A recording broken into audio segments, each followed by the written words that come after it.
Market లో invest చేసి మీ డబ్బులు డబుల్ చేసుకోవాలనుకుంటున్నారా? సుందరరామిరెడ్డి గారి లైవ్ సెమినార్ కి అటెండ్ అవ్వండి.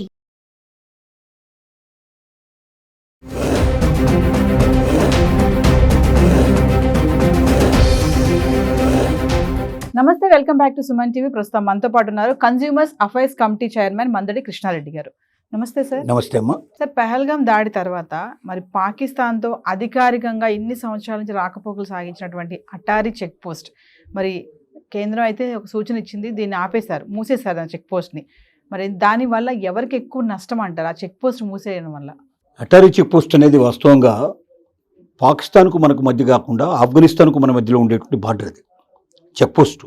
కానీ ఆఫ్ఘనిస్తాన్ పాకిస్తాన్ రెండు పక్కపక్కనే ఉన్న దేశాలు, అంటే ఆల్మోస్ట్ ఆల్ రెండింటి సరిహద్దు మ్యాక్సిమం సరిహద్దు పంచుకుంటున్న దేశాలు. కాబట్టి పాకిస్తాను సంబంధించినటువంటి రాకపోకలన్నీ కూడా ఎక్కువగా ఈ చెక్ పోస్ట్ ద్వారా ఎక్కువ జరుగుతూ ఉంటాయి, రెండు పక్కపక్కన ఉండే దేశాలు కాబట్టి. వాస్తవంగా ఈ ఓడ ప్రయాణాలు ఉన్న రోజుల్లో ఓడని ఎక్కి రావడానికి అంత శక్తి సామర్థ్యాలు లేని వాళ్ళందరూ కూడా, సామాన్య ప్రజలను మధ్యతరగతి వాళ్ళంతా కూడా పాకిస్తాన్ నుంచి భారతదేశానికి, భారతదేశం నుంచి పాకిస్తాన్కి నడక మార్గంలో లేదా బస్సు ప్రయాణాలు వాహన మార్గం లోపల అటారీ చెక్ పోస్ట్ని ఎక్కువగా ఉపయోగించుకునేవాళ్ళు. ఆ రకంగా బాగా ఫేమస్, ప్రసిద్ధి అయినటువంటిది. వాస్తవంగా మీరే చెక్ పోస్ట్ చాలా ఉన్నప్పటికీ వేరే సరిహద్దులకు సంబంధించిన పాకిస్తాన్కు మనకు మధ్యలో ఉండేటువంటి చాలా రావడానికి రాకపోకలకు ఉన్నప్పటికీ ఎక్కువగా ప్రజలు దీన్ని ఇష్టపడేవాళ్ళు. దీనిలోంచి రావడం పోవడం కూడా చాలా సులభంగా ఉండేటువంటిది, ఎక్కువ ప్రతిబంధకాలు ఉండేవి కావు. అలాగే రాకపోకలతో పాటుగా ఎక్కువ వాహనాల్ని మనం ట్రాన్స్పోర్టేషన్ కూడా దీన్ని ఎక్కువ ఉపయోగిస్తాం. అంటే పాకిస్తాన్కు సప్లై చేసేటువంటి చాలా వస్తువులు ఇక్కడి నుంచి వెళ్తాయి, పాకిస్తాన్ నుంచి భారతదేశానికి వచ్చేవి కూడా కొన్ని ఇక్కడికి వస్తున్నాయి. ఆఫ్ఘనిస్తాన్ నుంచి మనకు సప్లై అయ్యేటువంటి కూడా ఈ అటారీ చెక్ పోస్ట్ ద్వారానే వస్తాయి. ఇప్పుడు ఏమైందంటే ఆఫ్ఘనిస్తాన్ నుంచి మనకు వచ్చేటువంటి ముఖ్యంగా డ్రై ఫ్రూట్స్ అన్నీ కూడా ఎక్కువ భాగం ఆఫ్ఘనిస్తాన్ ప్రసిద్ధి ఏంటంటే డ్రై ఫ్రూట్స్కి. ఖర్జూర కానీ మిగతావన్నీ కానీ మనకు ఏవైతే ఉన్నాయో ఇప్పుడు మనం వాడేటువంటివి చాలా వరకు లవంగాల దగ్గర నుంచి మొదలు పెడితే అప్పటి దాకా ప్రతి ఒక్క వస్తువు కూడా అక్కడ నుంచి దాదాపు డ్రై ఫ్రూట్స్ అన్నీ వస్తాయి. డ్రై ఫ్రూట్స్ భారతదేశానికి అత్యధికంగా సప్లై చేసేది ఆఫ్ఘనిస్తాన్. ఇప్పుడు అటారీ చెక్ పోస్ట్ మూసేయడం వల్ల ఏమవుతుందంటే ఆ రాకపోకలకి ఇబ్బంది అయ్యే పరిస్థితి ఏర్పడింది. అంటే డ్రై ఫ్రూట్స్ ఇక ఇక్కడ నుంచి ఈ మార్గం నుంచి రావు మనకు. కాబట్టి ఈ దేశం మీద ఇంకా వేరే ఒక ఆఫ్ఘనిస్తాన్ నుంచి రావాలంటే చుట్టూ తిరిగి రావడానికి చాలా ఎక్కువ కాస్ట్ అవుతుంది. లేదా ఏదైనా మనం ట్రాన్స్పోర్టేషన్ విమానాల ద్వారా వాటి ద్వారా మనం చేయాలంటే అది ఇంకా చాలా కాస్ట్ ఎక్కువ పెరిగే అవకాశం ఉంది. కాబట్టి దానికన్నా ఇంకా వేరే ఆల్టర్నేటివ్ చూసుకోవాల్సిన పరిస్థితి మనకి తాత్కాలికంగా, మళ్ళీ ఎప్పటికి ఓపెన్ అవుతుందో మనకు తెలియదు కాబట్టి ఆ రకంగా జరిగే అవకాశం ఉంది.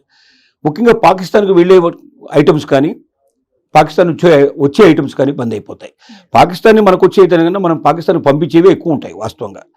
ఇప్పుడు ఈ చెక్ పోస్ట్ మూసేయడం వల్ల ఈ రాకపోకలన్నిటి కూడా దెబ్బతిని ట్రాన్స్పోర్టేషన్ దెబ్బతినే పరిస్థితి ఏర్పడింది.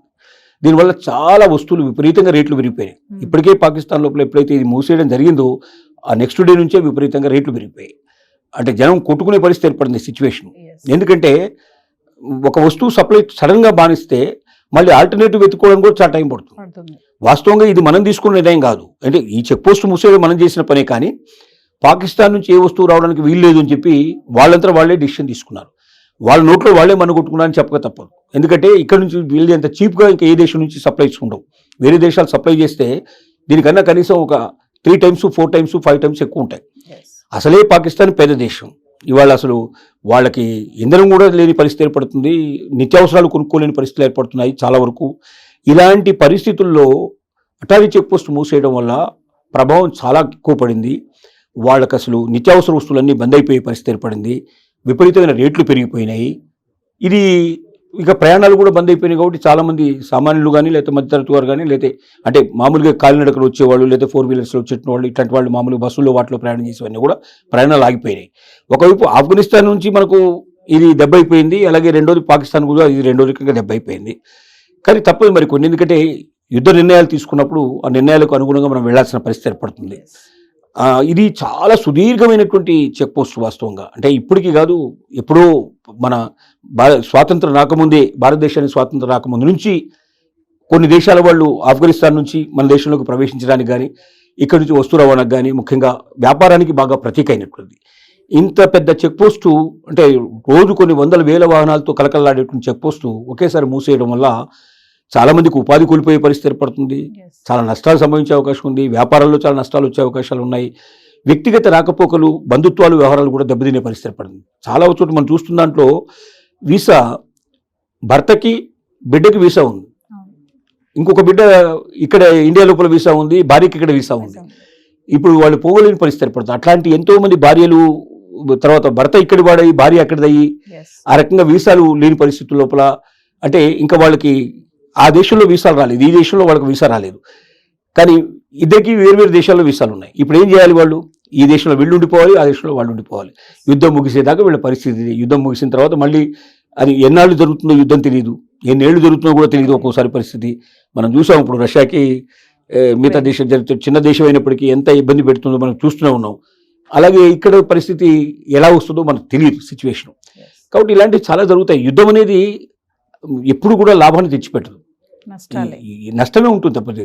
యుద్ధంలో గెలిచిన దేశానికి నష్టమే, ఓడిపోయిన దేశానికి నష్టమే. గెలిచిన దేశానికి కొద్దిగా తక్కువ ఉంటుంది, ఓడిపోయే దేశానికి ఎక్కువ ఉంటుంది. అంతేగాని ఇద్దరు నష్టపోతారు. Yes. ఇలాంటి ఒక భయంకరమైనటువంటి పద్ధతి లోపల యుద్ధాలు స్వస్తి పలకడం మంచిదనే కదా. కానీ పాకిస్తాన్ లాంటి దేశం ప్రతిరోజు ప్రతి నిమిషం మనకి శత్రువుగా మారిపోయి అక్కడ ఆటంకవాదులకు శిక్షణ ఇచ్చి వాళ్ళని మన దేశంలోకి దొంగతనంగా ప్రవేశపెట్టి ఇలాంటివన్నీ చేసుకుంటూ ఒక ఆనందం, పైశాచిక ఆనందం పొందే పరిస్థితి. కాకపోతే మనకు ముఖ్యంగా పర్యాటకుల్ని దెబ్బతీస్తుంది. Yes. పర్యాటకులు కాశ్మీర్లో ఇప్పుడిప్పుడే చాలా విపరీతంగా జనం రావడం మొదలు పెట్టారు. లక్షల మీద చూడడానికి వస్తున్నారు, కాశ్మీర్ అందాలన్నీ కూడా ఆస్వాదించడానికి వస్తున్నారు. ఈ పరిస్థితుల్లో దీన్ని ఆపేయడం వల్ల చాలా ఇబ్బంది పాలయ్యే పరిస్థితి ఏర్పడింది. ఏదైనా అటారీ చెక్ పోస్టు మూసేయడం వల్ల తాత్కాలికంగా చాలా మందిని ఇబ్బంది పెట్టి బాధ పెట్టే పరిస్థితి మాత్రం ఏర్పడతాయని చెప్పగలం. ఉద్యోగ ఉపాధి అవకాశాలు కూడా చాలానే డెఫినెట్గా కోల్పోతారు. నమస్తే. నమస్తే.